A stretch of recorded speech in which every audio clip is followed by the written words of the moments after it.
Hello everyone. Last time हमने mutual inductance किया था, ठीक है। उसकी प्रॉपर्टीज़ की थी, कुछ न्यूमेरिकल्स किए थे। तो म्यूचुअल इंडक्टेंस में था क्या? उसमें था कि हमारे पास एक लूप है जिसमें कोई करंट आई चल रहा है, लूप वन। इसके ऊपर एक और लूप था, ठीक है, लूप टू। उसमें कोई करंट नहीं था। इसमें करंट की वजह से इसमें हमने क्या निकाला था? फ्लक्स निकाला था। इसमें करंट की वजह से यहाँ से फ्लक्स निकाला था। तो इसलिए हमने बोला था वहां पे phi two is directly proportional to current. Current इसका है और फ्लक्स इसमें से। प्रोपोर्शनैलिटी साइन हटाने के लिए हमने क्या लिखा था? Is equal to M21 into I. ठीक है, ये था म्यूचुअल इंडक्टेंस जो शेप, साइज और डिस्टेंस बिटवीन द लूप्स पे डिपेंड करता था। अब उसके बाद हमने किया था कि अगर करंट यहाँ से ना जाके यहाँ से चले जाए लेकिन सेम करंट हो, ठीक है, तो इसकी वजह से मैग्नेटिक फील्ड लाइंस आएंगी। इसकी मैग्नेटिक फील्ड लाइंस इसके लिए फ्लक्स हो जाएंगी, मतलब इसमें से पास करेंगे इस लूप में से। तो उसके लिए लूप वन में से फ्लक्स होगा और करंट किसका था? इसका करंट। तो उसके लिए हमने क्या लिखा फिर से? Phi one is equal to proportionality sign हटाया M12 इंटू आई।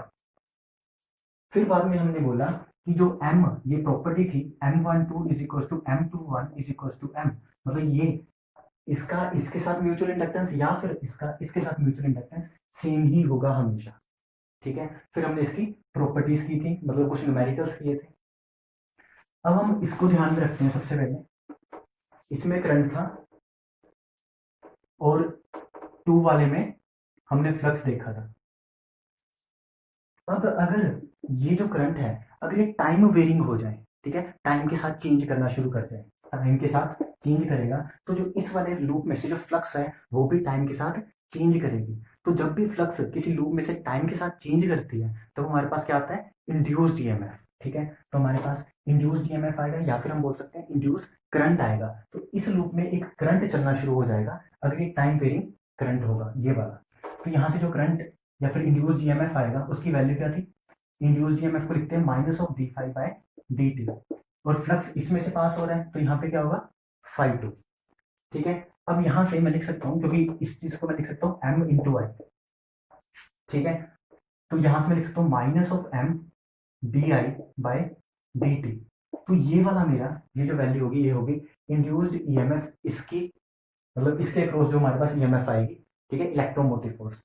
तो इसकी वजह से फिर करंट भी आएगा। ठीक है, अगर ईएमएफ आ गई मतलब इसमें से कोई करंट भी निकलेगा। करंट की डायरेक्शन हम थोड़ी देर में देखेंगे कैसे निकालनी है, ठीक है, वो हम निकालेंगे लेंज़ लॉ से। ठीक है, उसके लिए हम केस करेंगे, वो आप समझ जाओगे।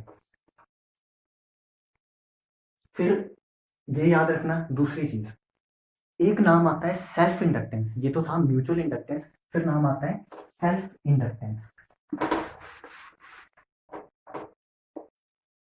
सेल्फ इंडक्टेंस, सेल्फ इंडक्टेंस अब है क्या? सेल्फ इंडक्टेंस है सिर्फ एक लूप लेना है आपने, ठीक है।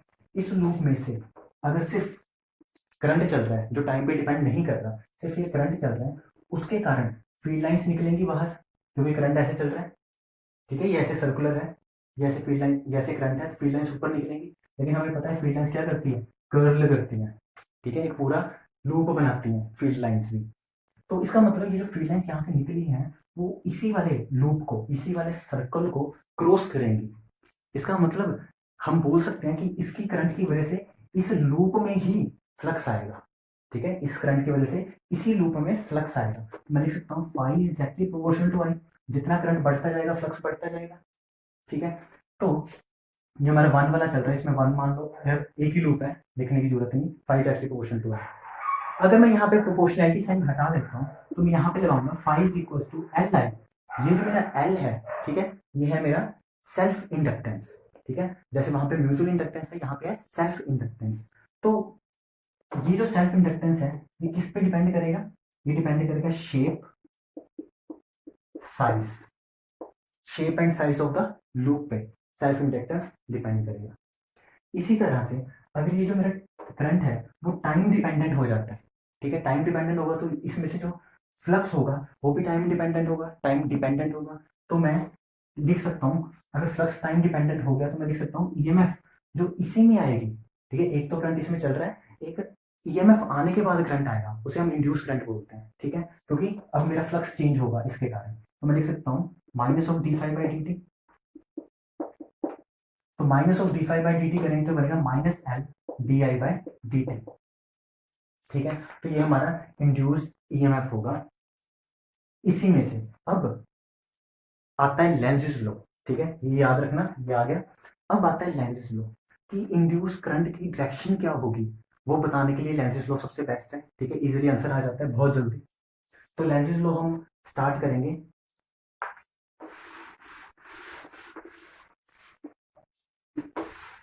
लेंजिस लॉ में क्या है,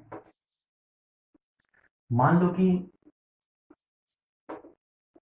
पहले हम आसान केस लेके चलते हैं। मान लो कि एक करंट कैरिंग वायर है।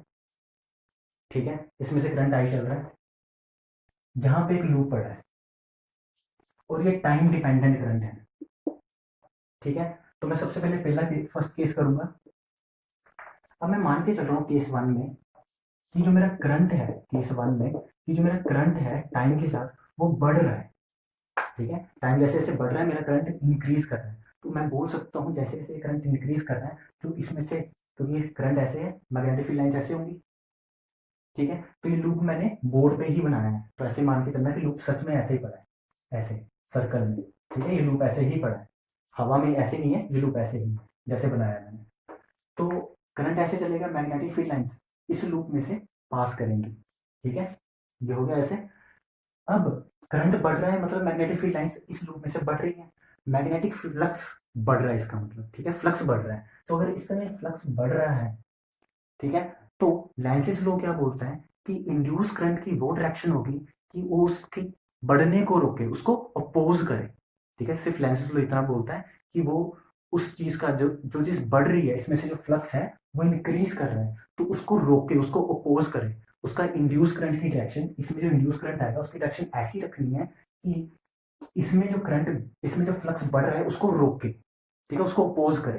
तो देखते हैं, करंट ऐसे चल रहा है, फ्लक्स ऐसे है, तो लूप में फ्लक्स की डायरेक्शन या फिर लूप में करंट की डायरेक्शन क्या रखूं कि इस फ्लक्स को वो कम कर सके, अपोज कर सके। तो ये फ्लक्स ऐसे थी, तो लूप में करंट ऐसे चलता है। ठीक है, तो अगर मेरा करंट ऐसे चलेगा तो फ्लक्स बाहर को आ गई, मैग्नेटिक फील्ड लाइंस बाहर को आ गई। अगर मैं ऐसे बोलता हूँ तो मैग्नेटिक फील्ड लाइंस बाहर को आ गई, तो ये तो गलत हो जाएगा। क्यों, इसकी वजह से बाहर को आ रही थी, ऐसे बना दिया, इसकी वजह से बाहर को आ रही है, तो वो अपोज किया ही नहीं उसने। अब दूसरा बना के देखते हैं। करंट को मैं ऐसे बना देता हूँ, अगर मैं ऐसे बना के देखता हूँ तो ये कुछ ऐसा होगा अंदर की ओर। इसका मतलब जो मैग्नेटिक फील्ड लाइंस है अंदर की ओर है, इसकी वजह से बाहर की ओर। तो ये जो इसकी वजह से जो करंट आएगा, ये जो इंड्यूस करंट मैंने लिखा है, वो उसकी वजह से जो फ्लक्स है वो अंदर की ओर होगा, तो इसे अपोज कर रहा है, इसके फ्लक्स को, इसकी वजह से जो फ्लक्स है इसको अपोज कर रहा है इसका करंट, जो इसकी वजह से फ्लक्स आएगा। ठीक है, तो इस हिसाब से आपने सोचना है। चलो, तो इस वाले क्वेश्चन के लिए, फर्स्ट केस के लिए हमारे करंट की डायरेक्शन ये वाली होगी। ठीक है, ऐसे अंदर की ओर। दूसरा केस, केस टू क्या है कि अगर मेरा जो करंट है वो डिक्रीज करता है, करंट चल रहा है इसमें लेकिन इस बार जो करंट है वो डिक्रीज करता है। अगर ये करंट डिक्रीज करता है, इसका मतलब क्या हुआ, फ्लक्स आ तो बाहर ही रही है लेकिन वो फ्लक्स क्या होगी, डिक्रीजिंग फ्लक्स होगी। ठीक है, आ तो बाहर ही रही है इसमें से, लेकिन जो मेरा फ्लक्स होगा इसमें से वो डिक्रीजिंग होगा। अब इसको मेरे को अपोज करना है, डिक्रीजिंग फ्लक्स को अपोज करना है, तो उसके लिए मेरे करंट की डायरेक्शन क्या होनी चाहिए। तो अगर मैं करंट की डायरेक्शन ये रखता हूँ, इसकी वजह से बाहर की ओर, इसकी वजह से भी बाहर की ओर, तो इस राइट यही होना चाहिए। क्यों, क्योंकि इसकी वजह से यहाँ से फ्लक्स डिक्रीज कर रहा था, तो हमें इसको अपोज करना है, अपोज। ठीक है, थोड़ा ध्यान से सोचना, अपोज करना है, तो इसकी वजह से जो फ्लक्स होगा मैग्नेटिक फील्ड लाइन से वो भी इधर की ओर ही होनी चाहिए, तभी उसे मैं अपोज बोल सकता हूँ। ठीक है, तो इसलिए वो उसे डिक्रीज होने से रोकने की कोशिश करेगा, अपोज करेगा अगर सेम डायरेक्शन में हो। तो इसलिए इस केस में जो हमारे करंट की डायरेक्शन होगी वो ये वाली होगी। ठीक है, तीसरा case, case three. Case three में मान के चलता हूँ कि ये सिर्फ करंट है जो चल रहा है, टाइम पे डिपेंड नहीं कर रहा। यहाँ पे एक मेरे पास लूप है, ये लूप, ऐसा हमने क्वेश्चन भी किया है, ये लूप विद वेलोसिटी भी ऊपर की ओर जा रहा है। तो मेरे इंड्यूस करंट की डायरेक्शन क्या होगी वो हम वैसे निकाल चुके हैं। क्यू वी क्रॉस बी वाला फॉर्मूला लगा के हमें पता लग जाता है करंट की डायरेक्शन। लेकिन अगर ये ऊपर की ओर चल रहा है और करंट आई है फिक्स है, फ्लक्स इसकी वजह से फिक्स होगा, लेकिन जैसे जैसे मेरा लूप ऊपर की ओर चलता जाएगा इसमें से जो फ्लक्स है इस लूप में से वो कम होती जाएगी जैसे जैसे मैं दूर जाता जाऊंगा इस वायर से। तो इसका मतलब मैं बोल सकता हूँ कि इधर की ओर चल रहा है तो मेरी जो फ्लक्स है इसमें से वो कम हो रहा है, फ्लक्स कम हो रहा है। और लेकिन फ्लक्स की डायरेक्शन क्या है, करंट इधर है तो फ्लक्स की डायरेक्शन बाहर की ओर है, ठीक है, अंदर से बाहर की ओर आ रहा है, इसमें से आउट ऑफ द बोर्ड आ रहा है। तो लेकिन डिक्रीज कर रहा है, ठीक है, लेकिन डिक्रीज कर रहा है। तो मेरे करंट की डायरेक्शन क्या हो इसमें से, तो करंट की डायरेक्शन देखने के लिए मैं ऐसा करंट मान लेता हूँ 2 मिनट के लिए। अगर ऐसा करंट होगा तो मेरी मैग्नेटिक फील्ड या फ्लक्स बाहर की ओर आएगा, ठीक है, तो मेरी इस करंट की वजह से मैग्नेटिक फील्ड बाहर की ओर आएगी। तो वो चीज़ राइट है। क्यों राइट है, क्योंकि इसकी वजह से बाहर की ओर आ रहा था लेकिन डिक्रीज कर रहा था। तो करंट भी हमारा ऐसा ही होना चाहिए कि वो भी बाहर को आए, इसको अपोज करे, ठीक है, डिक्रीज ना होने दे। डिक्रीज तभी नहीं होने देगा अगर वो सेम डायरेक्शन में रहेगा फ्लक्स, ठीक है। तो ऐसे आपको याद रखना है। तो 3 केस बन जाते हैं हमारा। जो थर्ड केस है सिंपल आई वाला केस है। तो ये लेंसेज लॉ का फायदा है। लेकिन हमने जब क्वेश्चन किया था उसमें लास्ट न्यूमेरिकल में हमने ये पढ़ा था। न्यूमेरिकल में हमने कैसे निकाला था, यहाँ पे करंट इस डायरेक्शन में चल रहा था, फ्लक्स बाहर की ओर थी, ठीक है। इस वायर पे हमने क्या चेक किया था, क्यू वी क्रॉस पी, ठीक है। अब जो चार्जेस थे इस वायर में वो ऊपर की ओर चल रहे थे, तो वी क्रॉस बी किया था, तो वेलोसिटी ऊपर की ओर थी और इसकी वजह से फ्लक्स बाहर की ओर था, तो वी क्रॉस बी। तो करंट की डायरेक्शन ये वाली, मतलब फोर्स, सॉरी फोर्स की direction Q V cross B, ऊपर की ओर वेलोसिटी, मैग्नेटिक फील्ड बाहर की ओर, इस तरफ फोर्स, मतलब पॉजिटिव चार्जेस पे इस तरफ फोर्स लगेगी, तो इसका मतलब करंट हमारा इस डायरेक्शन में होगा। तो इसलिए हमने ये मान लिया था, क्योंकि हमने पास वाली वायर से देखना था, ये हमने डिस्कस कर लिया हुआ है।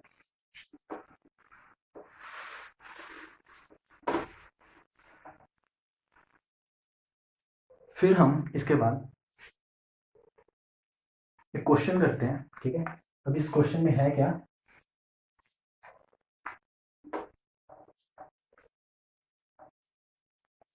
क्वेश्चन में है कि एक आपके पास मैग्नेटिक, ठीक है, एक आपके पास बार मैग्नेट है और यहाँ पे आपके पास एक कंडक्टिंग रिंग है, ठीक है। बार मैग्नेट है एंड कंडक्टिंग रिंग है। ये बार मैग्नेट बहुत दूर से, इसके ये इसका एक्सिस है, इसके एक्सिस पे पड़ा है, ठीक है, लेकिन ये बहुत दूर है। तो बहुत दूर से इसको मैंने हाथ से छोड़ दिया, ठीक है। वैसे हाथ से छोड़ा, अब मेरे को उसने पूछ लिया कि इसका स्पीड वर्सेस टाइम ग्राफ बना के बताओ, ठीक है। स्पीड वर्सेस टाइम ग्राफ बना के बताना है इसका। तो जब बहुत ऊपर से हमने इसको छोड़ दिया तो बहुत दूर था, तो v equals to U plus A T अगर मैं लगाऊं, क्योंकि तब इसका कोई इस्तेमाल नहीं था, कंडक्टिंग लूप है लेकिन बहुत दूर पड़ा है स्टार्टिंग में, तो v equals to U plus A T.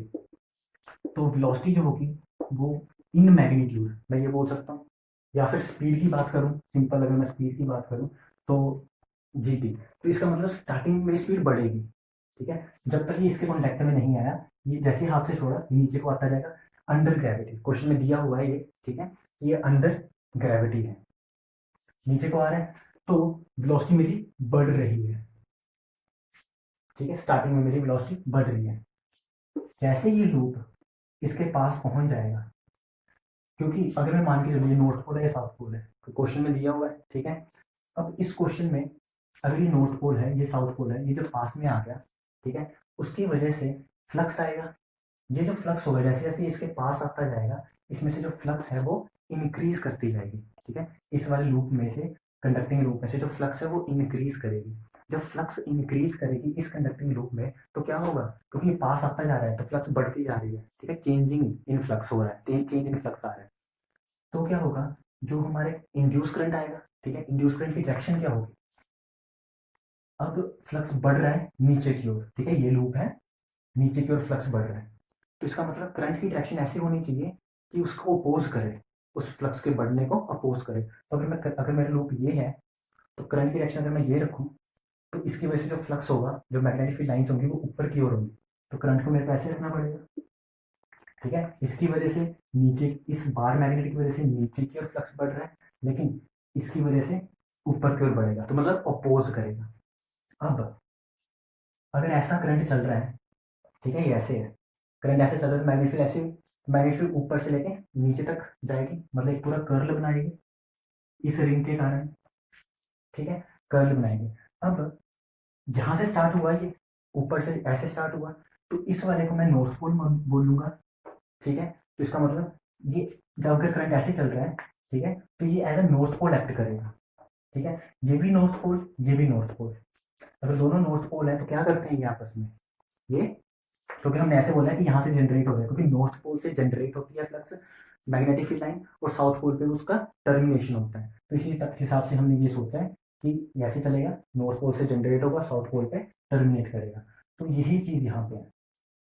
तो ये भी नॉर्थ पोल, ये भी नॉर्थ पोल, तो क्या करेंगे आपस में, ये रिपेल करेंगे आपस में। तो रिपेल करेंगे तो इसका मतलब ये इसकी स्पीड को कम करेगा, इसकी स्पीड को कम करेगा, ठीक है। अब कितनी कम करेगा, क्योंकि ड्यू टू इनिशियल हमारे पास वेलोसिटी थी, इनर्शिया था, ड्यू टू इनर्शिया वो इसको क्रॉस कर जाएगा, जो बार मैग्नेट है उसको क्रॉस कर जाएगा। ये नहीं कि यहाँ पे वेलोसिटी जीरो होगी, ड्यू टू इनर्शिया, ठीक है, इसको क्रॉस कर जाएगा। तो जैसे जैसे जैसे इसने क्रॉस कर दिया, उसके बाद इससे दूर जाता जाएगा, दूर जाता जाएगा, तो मतलब एक टाइम पे मिनिमम वेलोसिटी होगी कुछ, लेकिन जब वो इससे बहुत दूर चले जाएगा तो इसकी वेलोसिटी अंडर ग्रेविटी बढ़ती ही जाएगी। फिर यही वाला फॉर्मूला लगेगा जब इससे बहुत दूर चले जाएगा, ठीक है। तो इसलिए ये वाला जो आंसर होगा हमारा करेक्ट होगा। ये जो क्वेश्चन था ये टिफर का क्वेश्चन था, ठीक है। फिर उसके बाद अब जो क्वेश्चन, अब हम एक टॉपिक करते हैं, छोटा सा टॉपिक है। इसमें क्या है कि हमने किया था सेल्फ इंडक्टेंस, एक इसमें करंट चल रहा था, ठीक है। करंट की वजह से अगर वेरिंग करंट हो टाइम के साथ, तो इसमें से जो फ्लक्स है वो भी चेंज करेगी, ठीक है। फ्लक्स चेंज करेगी तो इसमें जो ईएमएफ इंड्यूस होगा, ठीक है, या फिर इंड्यूस करंट आएगा। लेकिन इंड्यूस करंट की डायरेक्शन कैसी होनी चाहिए, जो अपोज करे फ्लक्स को, ठीक है। अगर ये करंट बढ़ रहा है तो फ्लक्स बढ़ रहा है, तो फ्लक्स को अपोज करे वैसी डायरेक्शन होनी चाहिए, ये हमने कर लिया। फिर अब हमें पता है कि इसकी वजह से एक इंड्यूस करंट आएगा या फिर एक ईएमएफ आएगी जो अपोज करेगी, ये हमें पता लग गया।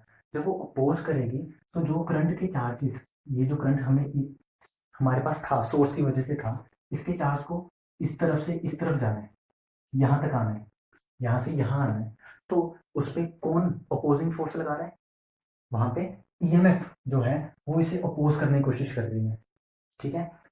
तो वो इसे अपोज करने की कोशिश करेगी, तो हमें क्या करना पड़ेगा, जितनी ईएमएफ लग रही है हमें उसके अपोजिंग में हमें एक एक्स्ट्रा वर्क करना पड़ेगा इस चार्ज को यहाँ से यहाँ लाने के लिए, ठीक है। तो वो जो एक्स्ट्रा वर्क हमें करना पड़ेगा, अगर हम उसकी वैल्यू निकालें तो वर्क होता है क्यू इंटू वी। लेकिन मैं इसको लिख सकता हूँ क्यू इंटू वी, ये जो वी है इसे मैं इंड्यूस ईएमएफ बोल देता हूँ, ठीक है। क्योंकि इसी वोल्टेज, इसी ईएमएफ को हमें क्या करना है, मतलब इसी के अगेंस्ट हमें वर्क करना है, इसी वोल्टेज के अगेंस्ट, ठीक है। यहाँ पे साथ में माइनस साइन डालूंगा, वो इसलिए क्योंकि वर्क हमें करना पड़ रहा है, मेरे को बाहर से वर्क करना पड़ रहा है इस चार्ज को यहाँ से यहाँ लाने के लिए, इसलिए माइनस साइन। अब मैं इसको लिख सकता हूँ d W by D t is equal to d Q by D T बन जाएगा, वो क्या होता है current, minus of I into E, ये हमारा था ईएमएफ, ये हमारा एक ही वायर है तो मतलब सेल्फ इंडक्टेंस टर्म आएगी। तो हमें पता है कि ईएमएफ होता है minus L D I by D t, तो यहाँ पे पुट कर दो minus L D I by D t. तो यहाँ से D W by D T हमारे पास आएगा L into I D I by D T.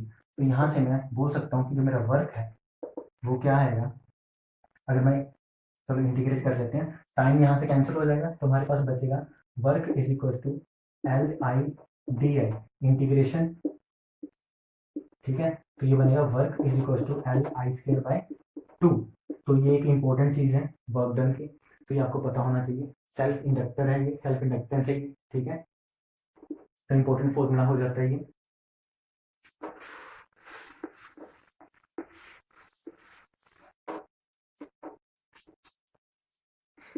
उसके बाद दो चीजें आपको साथ में याद रखनी है कि मैग्नेटिक फील्ड में भी एनर्जी स्टोर होती है, ठीक है। जो मैग्नेटिक फील्ड में एनर्जी स्टोर होती है, ठीक है, उसे in terms of work done लिख रहा हूँ, जो मैग्नेटिक फील्ड में एनर्जी स्टोर होती है उसे लिखते हैं 1/2 mu not be square D tau. This is the energy store in magnetic field. और ये जो इंटीग्रेशन है ये ऑल स्पेस, पूरे स्पेस में देखी जाएगी। जैसे माइनस इन्फिनिटी से इन्फिनिटी करते हैं या 3D में 0 से R करते हैं, मतलब पूरा। ठीक है, डी टाउ लिखा है, वॉल्यूम एलिमेंट। तो ये है energy store in magnetic field, energy store in magnetic field. इसी तरह से energy store in electric field क्या होगी, half epsilon naught E square D tau. ठीक है, ये भी आपको याद रखना है, ये भी ऑल स्पेस आएगा इंटीग्रेशन में। ये है energy stored in electric field. दूसरी चीज, इसको हम ऐसे भी लिख सकते हैं, इस वाले को एनर्जी डेंसिटी की फॉर्म में। Energy density is equal to B square by 2 mu naught. Energy density मतलब ये एनर्जी था, वॉल्यूम एलिमेंट नीचे चल गया, तो यू मतलब डब्ल्यू बाई वॉल्यूम, ये हमारा एनर्जी डेंसिटी बन जाएगा। ठीक है, तो ये हमारा मैग्नेटिक के केस में है। इसी तरह से इसका बनेगा U E is equal to E square by, ठीक है, तो बनेगा half epsilon naught E square. तो ये एनर्जी डेंसिटी होगा। ठीक है, तो ये दोनों चीजें आपको पता होनी चाहिए। फिर जो क्वेश्चन है आपके सामने है स्क्रीन पर, ये क्वेश्चन भी टिफर में आ चुका है। इस क्वेश्चन में है क्या कि हमारे पास एक तो ये सेमी इन्फिनाइट सोलिनॉइड है, मतलब ये इन्फिनिटी की ओर चल रहा है। ये भी एक हमारी सेमी इन्फिनाइट सोलिनॉइड है, ये भी इन्फिनिटी की ओर चल रहा है, लेकिन सेमी इन्फिनाइट। यहाँ पे ये जो करंट इस तरफ चलेगा, यहाँ से करंट इस तरफ आएगा। ठीक है, ये हमारा गैप का एरिया है, डिस्टेंस है W। अब क्या हुआ, पहले खाली के अंदर से सोल्यूट, खाली का मतलब इसके अंदर कुछ नहीं था। फिर हमने एक मैग्नेटिक मटेरियल लिया जिसकी कोई परमिएबिलिटी थी। ठीक है, मैग्नेटिक मटेरियल की परमिएबिलिटी होती है, तो इसकी कोई परमिएबिलिटी थी म्यू। ठीक है, तो उसको हमने क्या किया, इसके अंदर डाल दिया। ठीक है, लेकिन ये जो म्यू है, ये जो म्यू है ये ग्रेटर है, ठीक है, वैक्यूम के म्यू नोट से। तो उसको हमने इस सोलेनोइड और इस सोलेनोइड के अंदर डाल दिया। इसमें डालने के बाद उसने पूछा कि जब ये डाल दिया तो यहाँ पे इस गैप में एक एनर्जी डेंसिटी होगी, उसे मैंने यू से नाम दिया है। गैप में एनर्जी डेंसिटी होगी, एक सोलेनोइड के अंदर इनसाइड एनर्जी डेंसिटी होगी। तो इन दोनों में रिलेशन क्या है, ठीक है, उस मैग्नेटिक मटेरियल को डालने के बाद। तो इसके लिए हमने क्या करना है, हमें पता है कि एनर्जी डेंसिटी होती क्या है, बी स्क्वायर बाय 2 म्यू। अगर तो वैक्यूम नहीं होता तो म्यू नॉट डालता, ये तो सिंपल म्यू। ठीक है, ये होती है एनर्जी डेंसिटी। अब सबसे पहली चीज क्या चेक करनी है, ये डिस्टेंस बहुत स्मॉल है। ठीक है, ये डिस्टेंस बहुत स्मॉल है। यहाँ से ये जो करंट चल रहा है यहाँ से, इसकी वजह से जो मैग्नेटिक फील्ड की डायरेक्शन होगी वो इस डायरेक्शन में होगी। ऐसे ही जो यहाँ पे करंट ऐसे चल रहा है, इसकी भी डायरेक्शन इस तरफ होगी, मतलब मैग्नेटिक फील्ड की डायरेक्शन तो इस तरफ ही रहेगी। और बी हमारा जो है, क्योंकि अगर ये बहुत ही ज़्यादा स्मॉल हुआ तो जो मैग्नेटिक फील्ड है वो मेरी कॉन्टिन्यूस रहेगी, मतलब ऐसा नहीं है कि यहाँ पे कम होगी यहाँ पे ज़्यादा होगी। अगर बहुत स्मॉल डिस्टेंस है तो इन दोनों के बीच में गैप बहुत स्मॉल है, तो बी मेरा कॉन्स्टेंट मान के चल रहा हूँ बाई 2 म्यू। पहले हम गैप की बात करते हैं। ठीक है, गैप में हमारे पास कोई मटेरियल नहीं है, वैक्यूम है, तो ये बन जाएगा energy density inside the solenoid. अगर इनसाइड द सॉलिनॉइड की बात करूँ तो वो क्या होगी, बी स्क्वायर बाय 2 म्यू। तो ये वाला म्यू आएगा मटेरियल वाला। ठीक है, इन दोनों को कंपेयर करेंगे तो बनेगा U G by U I is equals to mu by mu naught. और हमें पता है mu is greater than mu naught, तो मैं ऐसे लिख सकता हूँ। तो यहाँ से energy density of the gap हमारी ज़्यादा होगी देन इनसाइड द सोलेनॉइड। तो ये टिफर का क्वेश्चन था। फिर उसके बाद जो नाम आता है वो है मैक्सवेल इक्वेशंस। ठीक है, तो मैक्सवेल इक्वेशंस करने से पहले हम देखेंगे हमने क्या क्या किया। हमने इलेक्ट्रोस्टैटिक किया। इलेक्ट्रोस्टैटिक में हमने एक बहुत ही इंपॉर्टेंट चीज़ निकाली, del dot E is equal to rho by epsilon. ये हमने इलेक्ट्रोस्टैटिक्स में देखा। मैग्नेटोस्टैटिक्स में हमने देखा del dot B is equal to zero. ठीक है, फिर इलेक्ट्रोडायनेमिक्स में हमने देखा del cross E is equal to minus curly B by curly D. Electrodynamics में देखा। फिर ऐसे ही इलेक्ट्रोडायनेमिक्स में हमने, या फिर आप ऐसे बोल सकते हो मैग्नेटोस्टैटिक्स में हमने del cross B is equal to mu naught J. Magnetostatics में differential form of Ampere's law देखा। तो ये हमने स्टार्टिंग में देखे थे।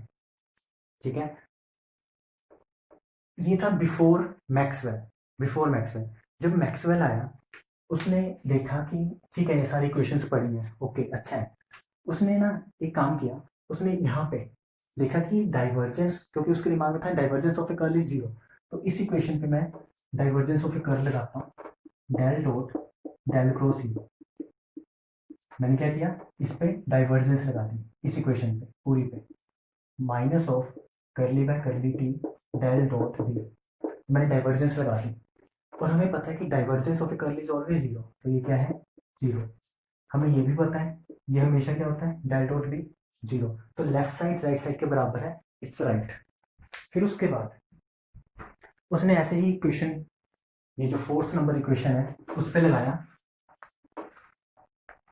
इस इक्वेशन पे उसने दोबारा से लगाया यहाँ पे डाइवर्जेंस दोनों साइड, तो ये बनाया divergence del cross B is equal to mu naught del dot J. Divergence of a curl is always zero, तो ये भी ठीक है। लेकिन यहाँ पे प्रॉब्लम आ गई। वहां पे क्या प्रॉब्लम आ गई, जे हमारा अगर तो स्टैटिक करंट है, क्योंकि इसे करंट डेंसिटी बोलते हैं, अगर तो ये स्टैटिक करंट डेंसिटी है तो ये जीरो आ सकता है। लेकिन अगर ये स्टैटिक करंट नहीं है, हम फार अवे, मतलब हम फर्दर इससे आगे बढ़ते हैं, मैग्नेटोस्टैटिक से आगे बढ़ते हैं, और अगर ये स्टैटिक करंट नहीं है तो ये नॉन जीरो भी हो सकता है।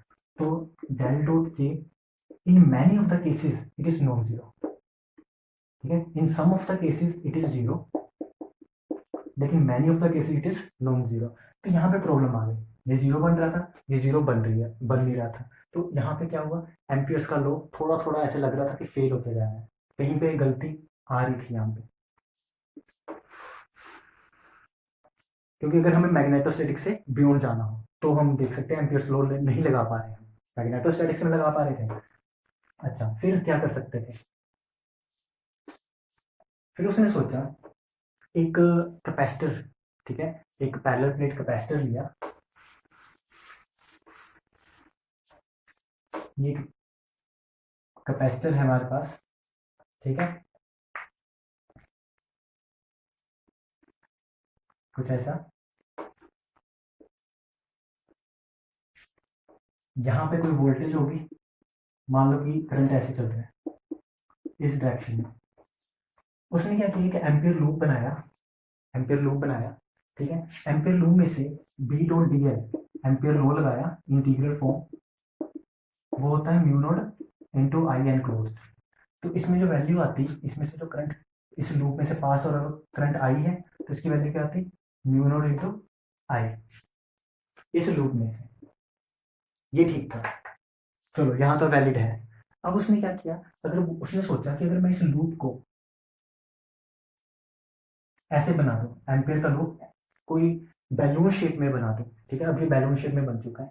अगर ऐसा लूप हो तो हमारी वैल्यू क्या होगी, तो हमारी वैल्यू होगी बी डॉट डी एल। अब इस लूप में से करंट कितना पास कर रहा है, यहाँ तो करंट पास ही नहीं हो पाएगा, जीरो। तो क्या एम्पियर लॉ यहाँ पे लगा रहे थे, ठीक था, आगे कॉन्टिन्यूटी खत्म होगी, तो इसका मतलब क्या एम्पियर लॉ फेल हो गया। हमने एम्पियर लूप लगाया, हमें तो सेम ही आंसर चाहिए था, ठीक है। लेकिन यहाँ पे तो करंट पास ही नहीं कर रहा है इस लूप में से, तो वो तो जीरो बन रहा है, करंट तो है ही नहीं, यहाँ से पास नहीं कर रहा। फिर उसने इस एम्पियर्स लॉ को करेक्ट करने की सोची। करेक्ट उसने कैसे किया एम्पियर्स लॉ को, हमें पता है कि इक्वेशन ऑफ कॉन्टिन्यूटी ये होती है, ये बहुत इंपॉर्टेंट है, काफ़ी डेरिवेशंस में काम आती है equation of continuity. Del dot J is equal to curly rho bye curly T, ठीक है। ये हमारी करंट डेंसिटी है, ये हमारी चार्ज डेंसिटी है, इस चार्ज डेंसिटी को, क्योंकि हमें पता है del dot E is equals to क्या होता है, वो होता है रो बाय एप्सिलॉन नॉट। यहाँ पे रो की वैल्यू निकाल सकता हूँ, तो रो की वैल्यू क्या होगी, मैं सिर्फ रो की वैल्यू पुट कर रहा हूँ यहाँ से, तो एप्सिलॉन नॉट इधर चले जाएगा, तो बनेगा epsilon naught del dot E. ठीक है, अब हमें क्या करना है, कंपेयर करना है आपको, तो कंपेयर करो या फिर डेल डॉट, ये क्या बनेगा, जे, इसको लेफ्ट साइड ले आओ, plus epsilon naught E, epsilon naught D by D T into E is equal to zero. तो मैंने क्या किया, इस टर्म को लेफ्ट साइड में ले आया। ठीक है, तो पहले इसको ये बनाया, इसको लेफ्ट साइड में लेके आया, तो ये बन गया। तो अब ध्यान से सोचो, डेल जो हमारी इक्वेशन थी, del cross B is equal to mu naught J. ठीक है, ये इक्वेशन पे जब हम डेल डॉट लगा रहे थे, तो ये राइट साइड नॉन जीरो आ रही थी, लेकिन अगर मैं जे की जगह ये पूरी टर्म कर दूं, जे की जगह ये पूरी टर्म कर दूं, यहाँ से लेके यहाँ तक, तो उसका डेल डॉट तो जीरो है। तो उसने बस यही एक टेक्निक लगाई, उसने क्या किया, ये जो इक्वेशन है इसको चेंज करके लिख दिया, del cross B is equal to mu naught, इस जे की जगह क्या करना है, इस इक्वेशन को लिखना है, J plus epsilon naught mu naught D E by D t. तो अब आपकी इक्वेशन ये बन चुकी है। तो ये थी जो मैक्सवेल ने करेक्ट की, एम्पियर्स लॉ को करेक्ट किया। ठीक है, अब इक्वेशन ये बन चुकी है। अब इससे नई चीज पता चली, नई चीज ये पता चली, पहले हमें क्या पता था कि चेंज इन मैग्नेटिक फील्ड, हम पहले यही पढ़ रहे थे इलेक्ट्रोडायनेमिक्स में कि change in magnetic field also produces electric field. ठीक है, तो वही था del cross E is equal to minus curly bye कर ली, ये हम पढ़ चुके हैं, change in magnetic field also produces electric field. लेकिन यहाँ पे हमने क्या पढ़ा, चेंज इन इलेक्ट्रिक फील्ड, अब यहाँ पे इलेक्ट्रिक फील्ड में चेंज करोगे तब भी आपके पास मैग्नेटिक फील्ड आ सकती है, कैन आल्सो प्रोड्यूस और इंड्यूस मैग्नेटिक फील्ड। तो यहाँ पे एक नई चीज आ गई। अब इस इक्वेशन पे मैं क्या करूंगा, अभी हमें इसी वैलिडिटी को देखना है कि पहले हमारा आंसर नहीं आ रहा था, ठीक है, बी डॉट डी एल पे, हमें इसकी वैलिडिटी देखनी है, क्या ये ठीक है, बना सकता हूँ, क्या एम्पियर्स लॉ अब ठीक है, अगर ऐसा एम्पियर्स लॉ हुआ क्या मैं इस पे लगा सकता हूँ, ये चेक करना है। इस पे मैं क्या करता हूँ, सरफेस इंटीग्रल लगा देता हूँ इस पूरी इक्वेशन पे। तो सरफेस इंटीग्रल क्या बनेगा, del cross B dot D A is equals to mu naught J dot D A plus mu naught epsilon naught D E by D T dot D. ठीक है, इंटीग्रल लगाया था सब तरफ, स्टोक्स लॉ लगेगा, तो क्या बनेगा, बी डॉट डी ए, इसका क्या बनेगा, म्यू नॉट बाहर, जे dot D A is current enclosed, constant terms बाहर, म्यू नॉट एप्सिलॉन नॉट। ठीक है, इसको ऐसे ही रहने दो, D E by D T dot D, ये इक्वेशन बन गई एक। ठीक है, अब कहां से स्टार्ट करें, अब हमें क्या करना है, अगर मैं बोलूँ कि कैपेसिटर, दो कैपेसिटर प्लेट्स पड़ी हैं, उसके बीच में इलेक्ट्रिक फील्ड क्या होती है, उसके बीच में इलेक्ट्रिक फील्ड होती है सिग्मा बाय एप्सिलॉन नॉट, ये होती है इलेक्ट्रिक फील्ड। दो कैपेसिटर प्लेट्स के इसके बीच में इलेक्ट्रिक फील्ड की वैल्यू है sigma by epsilon naught. Sigma को मैं लिख सकता हूँ charge upon area into epsilon naught. अगर मैं derivative with respect to time कर दूँ इसका, तो D Q by D T बन जाएगा, तो D Q by D T current होता है बाय एप्सिलॉन नॉट ए। तो यहां से मेरे पास करंट की वैल्यू कितनी है, epsilon not A D E bye D T. ये जो करंट है वो किसके कारण आया, चेंज इन इलेक्ट्रिक फील्ड के कारण। ठीक है, तो ये जो करंट है एक्चुअल में, वो एक्चुअल में हम क्या बोल रहे हैं, इसके अंदर जो इस प्लेस के बीच में, लेकिन एक्चुअल में करंट नहीं होता, तो इसका नाम मैंने करंट नहीं देना, इसको नाम क्या देना है, डिस्प्लेसमेंट करंट। ठीक है, इस करंट का नाम क्या है, डिस्प्लेसमेंट करंट। डिस्प्लेसमेंट करंट, ठीक है, क्योंकि एक्चुअल में दिखेगा थोड़ा नहीं कि करंट की वायर जा रही है तो करंट जा रहा है, तो इसलिए इसको नाम दिया डिस्प्लेसमेंट करंट, जो किसकी वजह से आया, चेंज इन इलेक्ट्रिक फील्ड। अब चेंज इन इलेक्ट्रिक फील्ड कैसे होगा, जैसे मैंने यहाँ पे वोल्टेज लगाई, करंट जाएगा, ये जो कैपेसिटर है उस पर क्या होगा, चार्ज आना शुरू हो जाएगा, पहले एक चार्ज आया, फिर 10 आगे, 100 आगे, चार्ज बढ़ता जा रहा है, जैसे जैसे चार्ज बढ़ता जाएगा, यहाँ नेगेटिव चार्ज बढ़ता जाएगा, तो पॉजिटिव और नेगेटिव, यहाँ 50 थे, यहाँ नेगेटिव 50 हुए, यहाँ 100 पॉजिटिव हुए, यहाँ 100 नेगेटिव हुए, तो चार्ज हमारा चेंज कर रहा है, ठीक है, तो मैं इसलिए चेंज इन इलेक्ट्रिक फील्ड हो जाएगा इसके बीच में, ठीक है, 50 के लिए कुछ और, 50 के लिए कुछ और इलेक्ट्रिक फील्ड थी, 100 के लिए कुछ और इलेक्ट्रिक फील्ड होगी, इसलिए टाइम के साथ चेंज इन इलेक्ट्रिक फील्ड, उसकी वजह से क्या आया, डिस्प्लेसमेंट करंट। तो अगर अब मैं इक्वेशन को दोबारा से लगाऊं, ये मेरी अब क्या है, integral form of Ampere's law, अब ये चेंज होकर ये बन चुकी है। अब मेरे को क्या करना है, पहले मैंने कौन सा लूप लगाया था, ये वाला, तो जब मैंने ये लूप लगाया तो इसमें से जो आई एनक्लोज्ड था वो सिंपल ये आई था, तो मैं सिंपल ये लिख सकता हूँ, जब ये वाला लूप होगा तो मैं सिंपल लिख सकता हूँ B dot D L is equal to mu naught इस आई एनक्लोज की वैल्यू आई, लेकिन यहाँ पे कोई change in electric field term नहीं है, यहाँ पे कुछ भी चेंज इन इलेक्ट्रिक फील्ड नहीं हो रहा, तो प्लस 0, तो आपको ये आंसर आ गया, ठीक है। इसी हिसाब से जब मैं यहाँ पे बैलून शेप्ड लूप बनाऊंगा, तो बैलून शेप्ड लूप के लिए फिर से यही लगाएंगे, अब जो आई एनक्लोज्ड होगा, क्योंकि इसमें से करंट नहीं जा रहा, ये जो करंट यहाँ से जा रहा है लेकिन यहाँ से नहीं जा रहा, तो ये टर्म क्या होगी, 0, तो बनेगा B dot D L is equal to 0, ये वाला करंट नहीं होगा, plus mu naught epsilon naught ये होगा, क्योंकि यहाँ पे इसमें ये वाला करंट है, ठीक है, mu naught epsilon not change in electric field है, ये बोल सकते हो, D E by D T dot D ए, इसको इसके साथ कंपेयर करो, इन दोनों को कंपेयर करो, तो जो आपका आंसर आएगा कंपेयर करने के बाद, क्योंकि D E by D T की वैल्यू क्या लिख सकते हो आप, आई अपॉन एप्सिलॉन नॉट ए, तो मैं लिख देता हूँ आई अपॉन एप्सिलॉन नॉट ए, तो integral of D A is also a से कैंसिल, एप्सिलॉन नॉट से एप्सिलॉन नॉट कैंसिल, तो ये क्या आंसर आएगा, फिर से वही आंसर आ गया हमारा, ठीक है, इसका मतलब डिस्प्लेसमेंट करंट भी एक्चुअल में वही करंट आ रहा है जो ये करंट जा रहा था, ये वाला, ठीक है, वही ऐसा ही करंट आ रहा है वैल्यू में, लेकिन अब बोलने का वे चेंज हो चुका है, बोलने का वे क्या है, चेंज इन इलेक्ट्रिक फील्ड के कारण, ठीक है, तो अब आपका ये आंसर हो जाएगा। तो एम्पियर्स लॉ वैलिड है, ऐसा लूप बनाओ चाहे ऐसा लूप बनाओ, एम्पियर्स लॉ वैलिड है। थोड़ा इंक भर लेते हैं,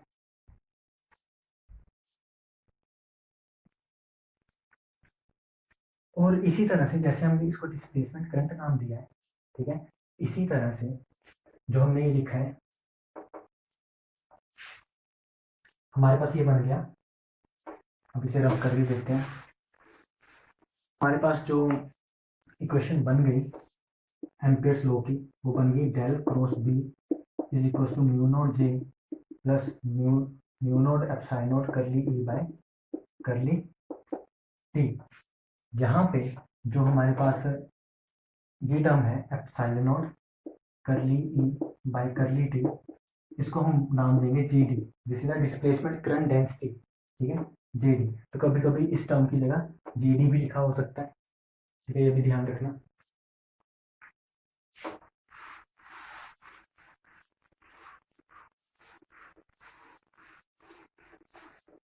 तो अब हम इन्हें मैक्सवेल की इक्वेशंस में के नाम पे रखेंगे, तो मैक्सवेल की इक्वेशंस क्या बनेगी, del dot E is equal to rho by epsilon not,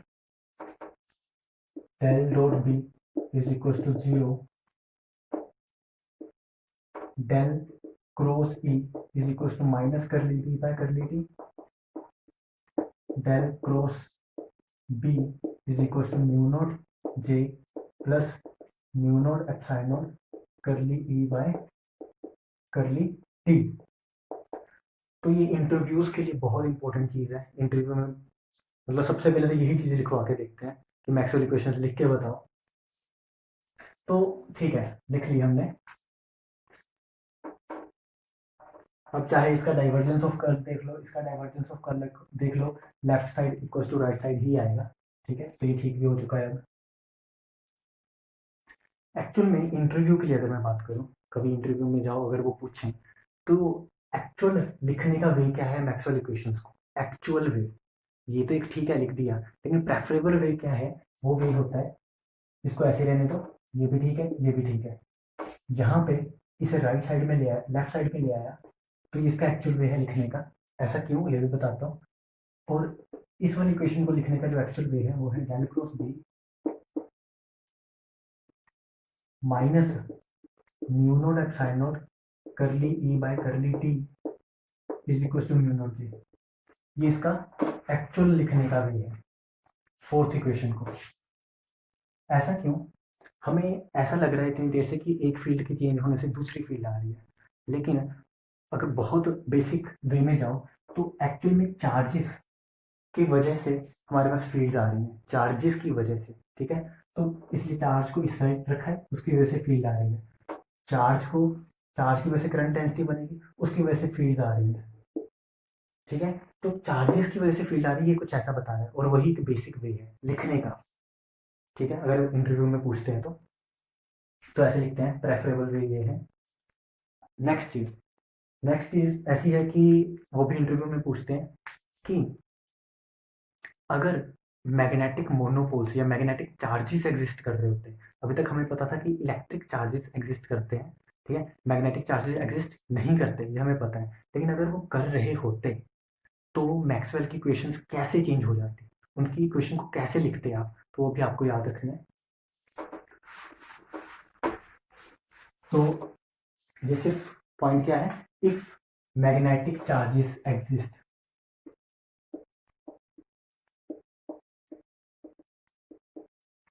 magnetic charges का मतलब क्या रहेगा, मैग्नेटिक मोनोपोल एग्जिस्ट, ये बोल सकते हो। तो जब ऐसा हो जाएगा तो मैक्सवेल की इक्वेशंस कैसे चेंज हो जाएंगे, तो जो फर्स्ट इक्वेशन होगी del dot E is equal to rho by epsilon naught, ये जो रो होगा ये इलेक्ट्रिक चार्जेस की वजह से ही होगा जो हम पहले से लिखते आ रहे हैं। दूसरी इक्वेशन डेल डॉट बी, क्योंकि अब मोनोपोल एग्जिस्ट कर रहा है तो ये जीरो नहीं होगा, ये क्या बन जाएगा, mu naught rho of M magnetic charge density, this is the magnetic charge density. फिर यहाँ क्या था, del cross E is equal to, यहाँ था माइनस कर ली बी बाय कर ली टी। ठीक है, साथ में क्या चीज ऐड हो जाएगी, माइनस ऑफ, एक तो कर ली बी बाय कर ली टी आएगा, और सामने यहाँ पे म्यू नोट जे एम, ठीक है, फिर माइनस कर ली बी बाय कर ली टी। तो यहाँ पे ये चीज ऐड हो जाएगी, ये क्या है हमारे पास, मैग्नेटिक करंट डेंसिटी। ठीक है, लास्ट इक्वेशन जो बनेगी वो बनेगी del cross B is equals to, तो डेल क्रॉस बी कैसे चेंज हो जाएगी हमारे पास, सेम ही रहती है वैसे इक्वेशन, यहाँ पे क्या होगा, म्यू नॉट जे इलेक्ट्रिक चार्जेस की वजह से जो था, plus mu naught epsilon naught curly E by curly T.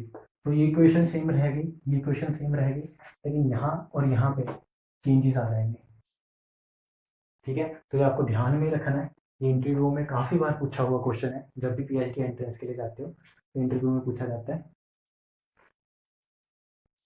ठीक है, तो रो में हमारे पास मैग्नेटिक चार्ज डेंसिटी और ये है हमारे पास मैग्नेटिक करंट डेंसिटी।